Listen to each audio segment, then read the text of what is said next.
Magandang araw sa inyong lahat at welcome sa aking channel. Tila tumutukoy naman ngayon ang kontrobersiya sa pagpapanibago ng prangkisa ng ABS-CBN ngayong taon.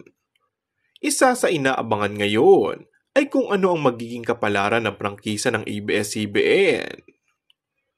Muli kasing dinidinig na ngayon sa Senado ang new franchise ng Kapamilya Network matapos na ma-deny sila ng mga kongresista na hindi pabor sa kanilang aplikasyon for franchise renewal. Ang tanong ay kung pahihintulutan kaya ng Pangulong Marcos na muling makabalik sa ere ang ABS-CBN. Maaalalang sinabi na noon ni Presidential Aspirant Ferdinand Bongbong Marcos Jr.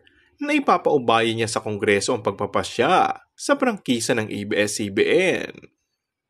Sa naging panayam, sinabi ng Pangulo na dapat ayusin muna ng ABS-CBN ang mga isyong iniharap sa House Committee ng Legislative Franchises.